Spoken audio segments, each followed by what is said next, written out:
Hello everyone, welcome to my YouTube channel Story Session with Sneha. I hope you all are happy and content. Are you feeling a little low? Then it's great to have a good storytelling session. So I am reading out a short story, Happiness by Mupaso. I'll be reading out the next part of the story.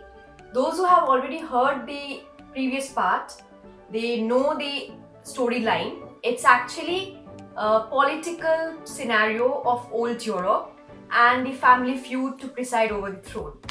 Now, before I go to the next part, what does happiness mean to you? Let me know by commenting in the comment box below. So let's get started. The man who had led the soldiers from battle, whom they had acclaimed as triumphant and laurel crowned Caesar, around their campfire was a poor condottiere who possessed nothing in the world except his clothes, his buff jerkin, and his heavy sword. They called him Hercules on account of his strong muscle, his imposing build, and his large head, and also Malavista because in those butcheries he had no pity, no weakness, but seemed with his great murderous arm as if he had the long reach to death itself. He had neither title, deeds, fortune, nor relations, for he had been born one night in the tent of a female camp follower.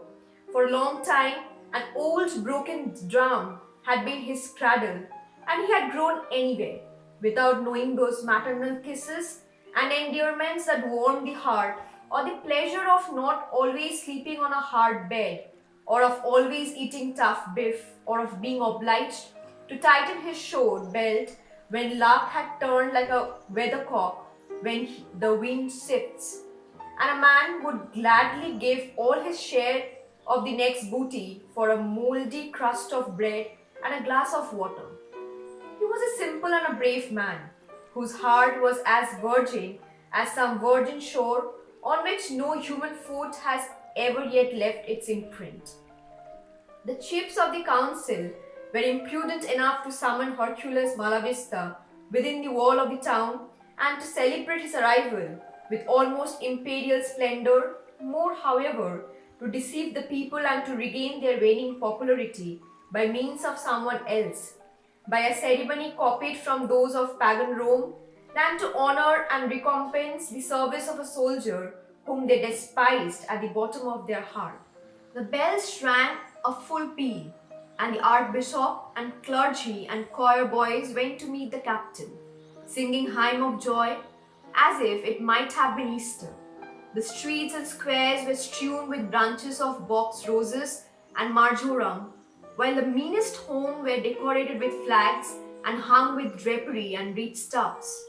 The conqueror came in through Trajan's gate, bareheaded and with a symbolic golden laurel wreath on his head, and sitting on his horse that was as black as a starless night.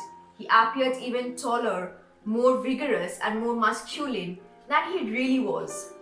He had a joyous and tranquil smile on his lips, and hidden fire was burning in his eyes, and his soldier bore the flags and the trophies that he had gained before him, and behind him there was a noise of clashing partisans and crossbow, and of loud voices shouting vivats in his honor.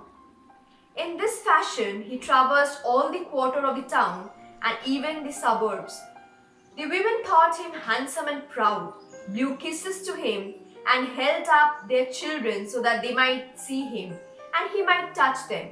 And the men cheered him and looked at him with emotion, and many of them reflected and dreamed about the bright, unknown man who appeared to be surrounded by a halo of glory.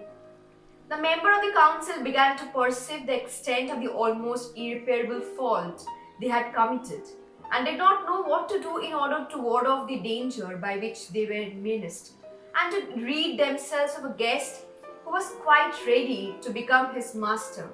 They saw clearly that their hours were numbered, that they were approaching that fatal period at which rioting becomes imminent, when the leaders are carried away with it like pieces of straw in a swift current. The next part of the story I'm going to read out in my next video. Till then, If you like my story, please do hit the like button, share this with your friends and family, and thank you for listening to my story.